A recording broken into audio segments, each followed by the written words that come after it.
지난달 말 인천의 노래주점에 손님으로 방문했던 40대 남성이 실종된 사건이 있었는데요. 경찰이 어젯밤 피해자의 시신을 발견해 수습했습니다. 네, 이런 가운데 새 모녀 살해 사건의 범인 김태현이 다음 달 첫 재판을 앞두고 법원에 반성문을 낸 사실이 전해졌습니다. 첫 공판에 어떤 영향을 줄지, 또 범인 김태현의 현재 심리 상태도 짚어보도록 하겠습니다. 여러 주요 사건, 사고들 전문가와 함께 정리해 보겠습니다. 승재현 한국형사정책연구원 연구위원 나와 있습니다. 안녕하십니까? 네, 안녕하십니까? 네. 자, 먼저 인천 노래주점 사건을 좀 정리를 해봐야 될 것 같은데요. 그동안의 경과를 일단 좀 한번 정리를 해볼까요? 네, 맞습니다. 이제 지난달 4월 21일로 거슬러 올라가야 되는데요. 오후 7시 30분쯤에 지금 피해자와 피해자 지인이 노래방에 가서 이제 뭐 즐거운 시간을 보냈습니다. 네. 근데 그 중에 한 10시 한 30분 중에 10시 30분쯤 이제 지인은 먼저 이제 귀가를 하고 이제 피해자는 조금 더 이제 노래방에 머물러 있는 상황에서 한 5일이 지나더라도 이제 집에 돌아오지 않는 상황이 이제 발생해서 4월 26일 날 아버지가 외출한 아들 귀가하지 않는다. 예. 경찰에 실종 선고를 하게 되었고 예. 이제 그로부터 좀 시간이 지난 5월 21일 날 경찰은 사실 뭐 그 피해자가 노래방에 들어가기는 들어갔지만 나오는 흔적이 전혀 없는 거예요. 네, 5월 그래서 12일이죠. 예. 네. 그래서 그 안에 있는 여러 가지 이제 저렇게 조사를 해보니까 네네. 뭐 혈흔도 나오고 미세한 어떤 신체의 일부가 나와서 이제 당해 그 노래방 주인을 8시 30분경 이제 그 당시는 사체가 없었으니까 살인 및 사체 유기로 이제 체포하게 되었고 예. 이제 체포하고 난 다음에 일정 시간 이제 추궁을 하는 과정 속에서 첫 번째 그 사체를 유기한 장소를 이제 이야기를 했어요. 네네. 하고 난 다음에 유기한 장소에 가보니까 그게 한 7시 30분경인데 인천 철마산 중턱에서 이제 그 피해자의 시신이 발견되었는데 지금 나와 있는 언론 보도로는 좀 훼손이 많이 되어 있다 이런 이야기가 나오고 있습니다. 네. 네.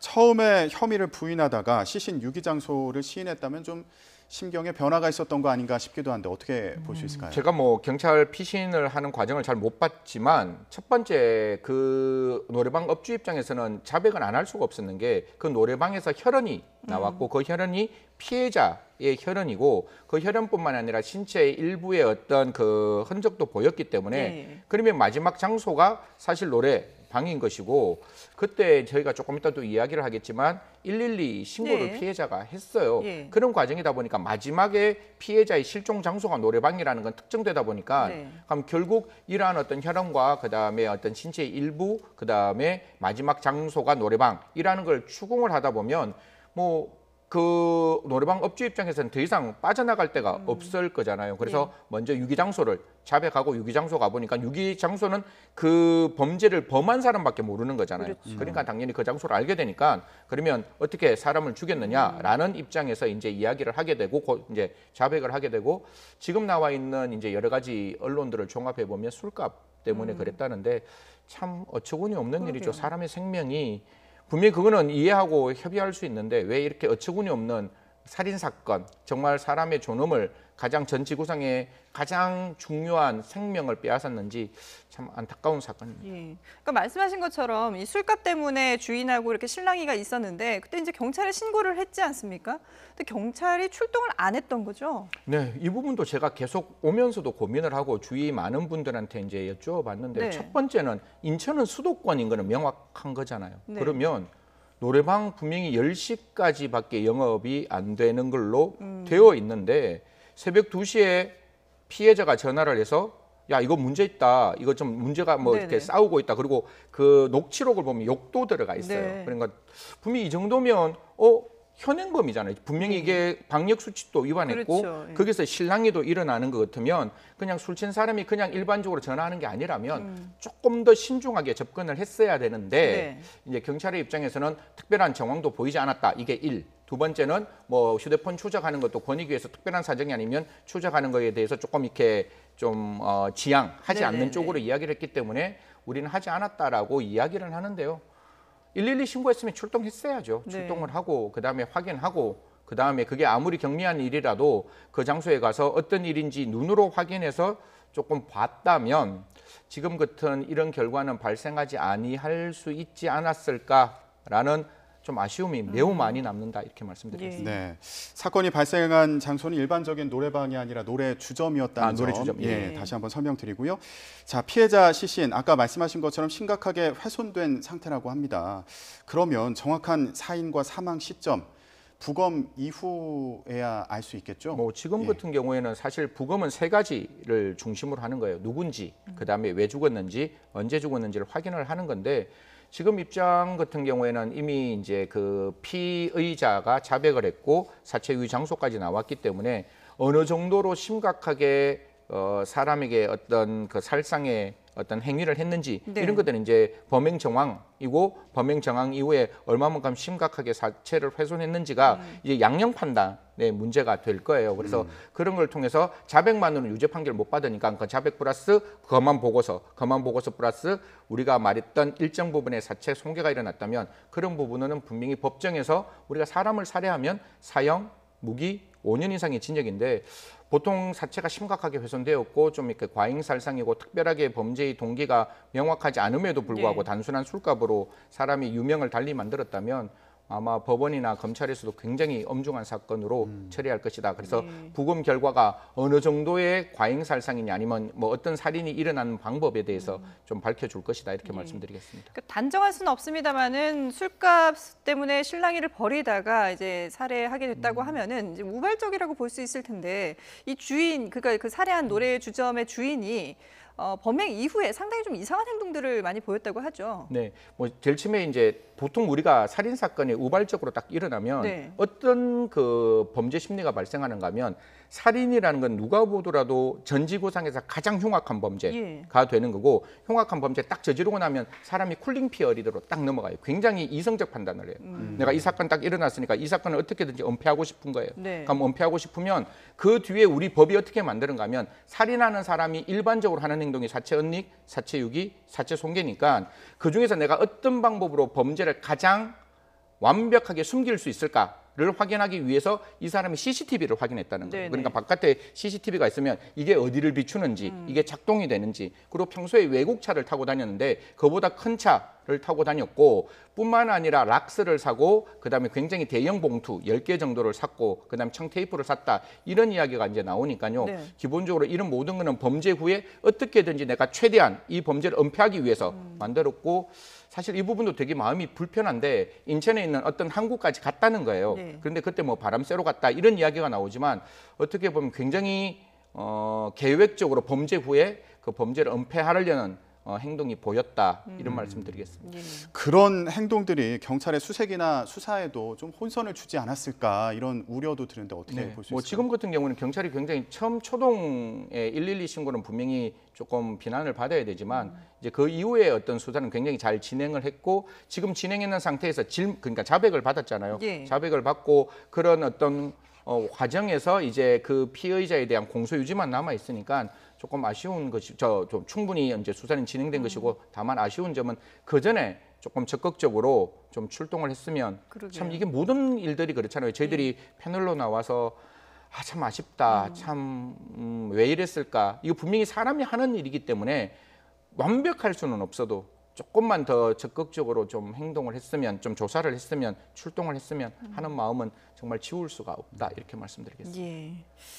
자, 다음 주제로 한번 넘어가 보겠습니다. 서울 노원구 아파트에서 세 모녀를 살해한 김태현. 다음 달 1일에 이제 첫 공판을 앞두고 있는데 반성문을 썼다는 얘기가 들려요. 이게 참 사람의 생명을 3명이나 그것도 이게 연쇄살인도 아니고 네. 어떻게 보면 순차살인 비슷한 거죠. 같은 날 같은 장소에서 근접해서 3명의 정말 한 가정을 이렇게 생명을 달리 만드는 네네. 사건에 기억 다 나시잖아요. 제일 처음에 딱 오자마자 마스크 딱 벗고 이야기하던 게 숨만 쉬고 있는 것도 나는 죄책감을 느낀다. 정말 내 자신이 뻔뻔하다. 지금 저 화면에 나오고 있는데 예. 저렇게 행동을 하고 난 다음에 이제 법정에서도 다시 반성문을 쓰고 있다 이런 얘기가 나오는데 변호인도 반성문을 쓴다는 내용만 알고 있고 구체적인 내용은 모른다 그래요. 그래서 반성은 하고 있다는데 저 반성이 과연 진지한 반성인지는 뭐 참으로 좀 물음표다, 의문이 든다 이런 네. 말씀드리겠습니다. 일반적으로는 저런 반성문을 변호사를 통해서 제출하는 게 아닌 건가요? 뭐 그거는 둘 다 할 수 있습니다. 자기의 네. 변호인이 있으면 변호인을 통해서 제출할 수도 있고 직접 교도소장에게 직접 아직 구치소에 있으니까 예. 구치소장에 지금 제출할 수도 있는 것이고. 네. 변호인 같은 경우에 사건 내용보다는 심경을 적었을 것으로 보인다 이렇게 얘기한 것으로 전해지고 있는데 무슨 말을 썼을지. 그러니까 예. 일단 뭐 3명의 어떤 생명을 빼앗아 갔다 이 점은 다 자백을 하는 거잖아요. 그렇기 때문에 아마 어떻게 이런 일이 있었는지에 대해서 이야기하고 아마 언뜻 들리는 말로는 옛날에 한번 블로그에 우리가 그런 이야기 많이 했잖아요. 뭐 맥주를 먹었다. 사실 그것도 좀 불편했거든요. 네네네. 뭐 너무 그게 선정적인 단어로 나오다 보니까 그래서 그런 것들은 아니다. 아마 절도란 혐의가 있어요. 그 안에 있는 그 음식을 먹으면 그건 분명히 절도거든요. 네. 그래서 그 부분에 대해서 뭐 이야기를 했다는데 저는 그거는 뭐 특별하게 문제가 안 되는 거고 지금 같은 경우에 3명의 생명을 빼앗아 갔다면 어떠한 이유에 있어서도 저는 용서받지 못할 범죄라고 생각하고 반성문이 1억 개가 온다 할지라도 그거 갖고 용서할 수 있으면 유명을 달리한 3명의 생명은 누구에게 그렇죠. 위로를 받을 수 있겠습니까? 사실 이 사건 같은 경우에는 검찰은 저는 뭐 조금 약간 좀 앞서 나가는 일이지만 3명의 생명을 빼앗았다는 것은 분명히 저는 사형 구형해야 되고 법원도 그게 알맞는 형량을 부여해야지 이 반성문 하나 제출됐다고 이걸 양형에 참작한다? 약간 좀 죄송한 말씀이지만 얼토당토하지 않는 것이다 이렇게 예. 말씀드리겠습니다. 저희가 이제 화면을 통해서도 계속 보여드리고 있습니다만 김태현이 당시에 지금 경찰에 저렇게 그 조사를 받고 나올 때도 뭐 무릎을 꿇기도 하고 뭐 죄송하다라고는 했지만 사실 그게 진정으로 느껴지지는 않았었잖아요. 제가 제일 불편했던 거는 준비된 행동이라는 거예요. 네. 이게 사람이 진짜 미안하면 다리가 후들리는 거고 정말 말 한마디 못할 수 있는데 그냥 딱 나오는 모습 저 순간 손을 잠깐 옆에 잡고 있는 손을 놓으라고까지 경찰에게 손을 이야기를 하는 잠깐 놔달라고 것까지 그러죠. 보면 예. 그 전에 이미 내가 아침에 나와서 갈 때 내가 어떤 이야기를 하고 무슨 이야기를 하고 내가 어떻게 행동할 것이라는 걸 예상하고 하는 행동들이잖아요. 네. 사실 예상하고 있는 행동이 정말로 진심 어린 어떤 반성이라는 모습이라면 저거와 다른 모습이 보였을 건데 그게 아니라 너무나 그냥 레토릭이란 말이죠. 우리가 그냥 이야기하고 오히려 저 모습이 일반 국민들로부터 자기의 어떤 그 범죄에 대한 당당함을 보이는 듯한 모습이라서 참 불편했다 이런 말씀드리겠습니다. 네. 세모녀 사건과 관련해서 얘기를 해봤는데요. 정인이 사건도 곧 1심 선고가 나올 예정입니다. 그런데 이 양부모도 기일을 앞두고 반성문을 여러 차례 냈다고 하더라고요. 네, 뭐 반성문도 많이 제출하고 그 양부도 반성문을 많이 제출했다는데요. 반성이라는 게 있으면 저는 무엇을 생각하고 싶은가 하면 그게 걸맞는 행동이 있어야 되는데 네. 참 이 부분에 대해서 제가 말씀을 하는 게 오늘 오면서도 고민을 했어요. 어떤 특정 기자님이 지금 양모가 쓰는 편지가 네네. 이제 외부에 유출이 되어 있는데 여기에 대해서 제가 멘트를 하는 게 맞느냐라는 게 첫 번째 고민이었고 네. 그 멘트를 지금 일단은 할게요. 제가 하는데 저 내용을 보면 네. 지금 화면에 나오고 있는 이 편지입니다. 예. 반성문하고 전혀 관계없는 이야기들이 나오는 거잖아요. 네. 뭐 당신은 시어머니가 당신을 태어나게 해줘서 나의 가장 큰 선물이었고 아니 물론 아이의 교육은 중요합니다. 네네. 중요한데 뭐 이렇게 영어 교육을 해야 되는 것이고 우리나라가 아닌 다른 나라에 갈 수 있는 가능성이 열려 있으면 반성을 했다면 정인이에 대한 반성인데 그 반성이 뼈아프게 애끓는 심정이 나와야 되는데 그러니까 자기 남편한테 이야기하는 건 그 전혀 다른 정말로 약간 좀 죄송한 말씀이지만 장래의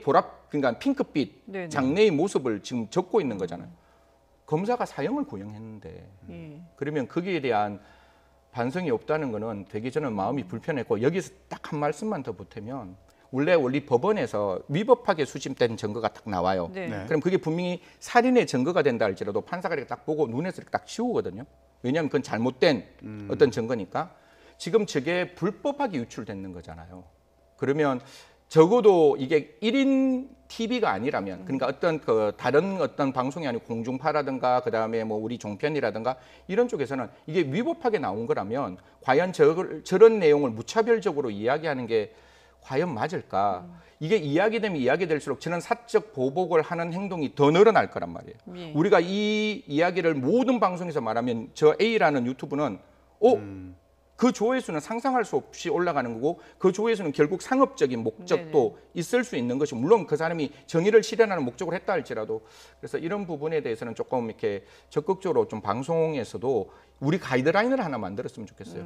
잘못 뭐 경찰에서나 이런 데서 정확하게 나온 것들은 당연히 이야기할 수 있는 예. 거지만 좀 불법하게 채정된 내용이라면 조금 방송을 어떻게 해야 될 것이냐. 분명히 저건 정말 잘못된 행동이거든요. 예. 정인이 양모는 도대체 무슨 생각인지 정말 천지분간 못하는 행동이라고 말씀 올리겠는데 그럼에도 불구하고 저런 게 무차별적으로 다른 데 나오면 사적 자체가 더 강화될 수 있고 사회는 혼동으로 빠질 수밖에 네네. 없어요. 그래서 그 부분은 조금 같이 고민했으면 좋겠다라는 말씀드리겠습니다. 예. 어쨌든 저 편지는 이제 그 정인이 양모가 양부에게 네네. 옥중에 이제 서신을 쓴 내용이고 네. 그게 한 유튜버를 통해서 이제 공개가 됐는데 그 유튜버도 공개를 하면서 뭐 본인이 뭐 벌은 달게 받겠다라고 네. 얘기는 하긴 했습니다만 어쨌든 이게 잘못된 방법으로 유출된 부분은 분명히 문제가 있다라는 네. 지적인 네. 거죠.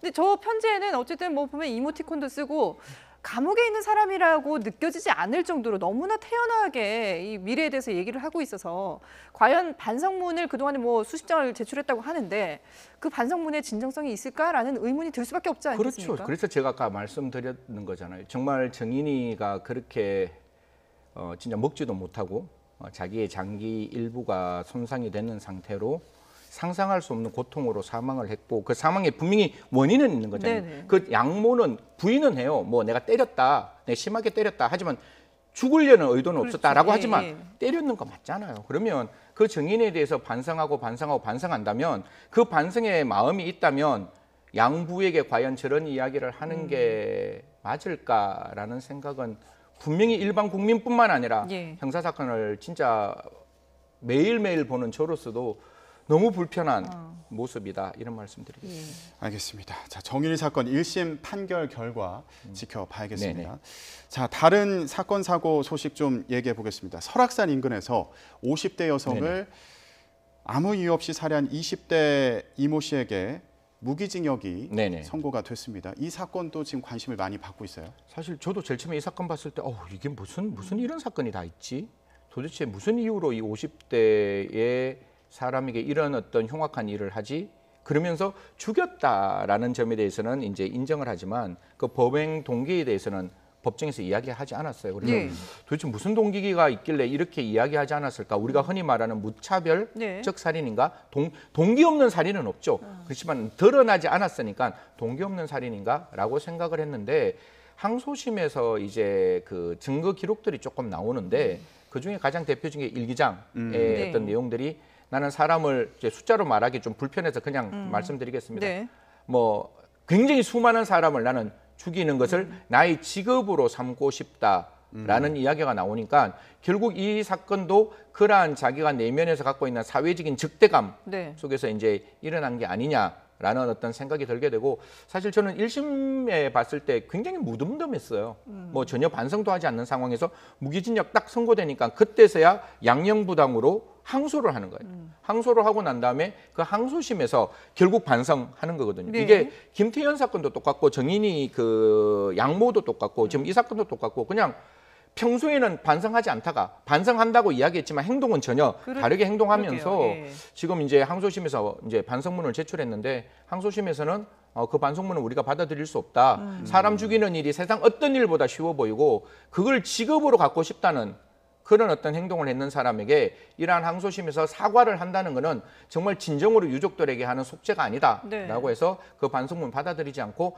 그 1심에서 유지됐던 무기징역형을 여전히 유지하면서 결국 무기징역을 선택할 수밖에 없는 것은 이런 사람이 사회에 나왔을 때 그 사회가 받아들일 충격은 정말 엄청난 거 아니냐. 그래서 사회로부터 영구 격리할 필요가 있다라고 무기징역형을 선고했는데요. 여기서도 꼭 한 말씀 더 드리면 저렇게 그 안에 보면 되게 좀 섬뜩해요. 어떤 그 자기가 사람을 어떻게 그 죽이려고 하는 흉기도 자기가 고안을 해요. 그리고 사람에게 공격하기 위해서 어떤 연습도 했다고 그러잖아요. 행동도 예. 해요. 진짜 너무 무서운 네네. 일이잖아요. 이런 사람이 20대면 무기징역이 된다 할지라도 한 20년 살면 우리가 알고 있는 석방이 될 수 있는 가능성이 있잖아요. 네. 저는 그거 되게 무서운 일이라고 생각을 하거든요. 그래서 앞으로 우리 형사법에 사형이라는 게 만약에 허용되지 않는다면 이런 어떤 사회적으로 매우 심각한 범죄를 저지르는 사람이 40대 이후에 가석방이 될 수 있는 가능성은 좀 차단하는 네. 즉 가석방 없는 종신형을 조금 만들어야 되지 않느냐 이런 것들을 국회에서 조금 같이 논의해 주셨으면 하는 마음인 거죠. 예.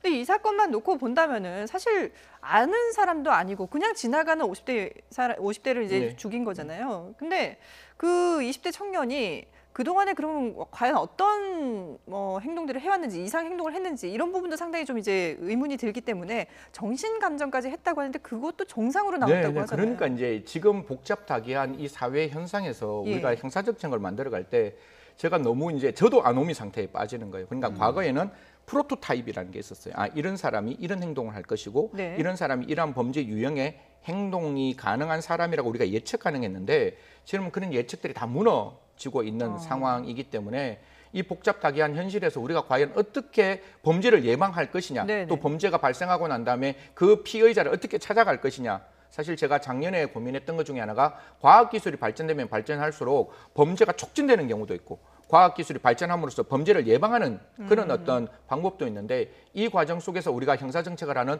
법무부와 대검과 경찰이 같이 좀 머리를 맞대서 과연 어떻게 이런 범죄 아까도 아무런 상황이 없는 건데 네. 일기장에는 100명, 200명 뭐 사람을 말해 죄송한데 수십 명을 줄이는 그런 행동을 해서 그걸 좀 찾아가야 된다 이런 말씀드리겠습니다. 네.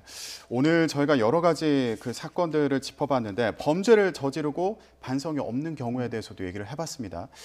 이런 경우의 심리는 어떻게 이해해야 될지 이것도 궁금해요. 제가 봤을 땐 지금 나와 있는 세 가지 사건을 그냥 놓고 요것만 놓고 본다면 반성이라는 거는 양형을 받아 그냥 좀 낮은 형을 받기 위한 하나의 수단으로 전락하고 있다라는 생각이 드는 거예요. 물론 반성하지 않는 사람보다 반성하는 건 맞는데 반성은 법원에 하는 게 아니잖아요. 예. 반성은 그 죽은 유족과 그 죽어서 유명을 달리한 그분들에게 하는 건데 지금 이 반성이라는 게 형식적이고 또 반복적이고 그 양에 따라서 형량을 낮춰 왔던 종래의 양형 판단은 조금 지양돼야 된다. 그래서 진정한 반성은 법원에 하는 것이 아니라 그 유족들에게 하는 것이고 그 피해자에게 하는 것이다라는 말씀 드리겠습니다. 예.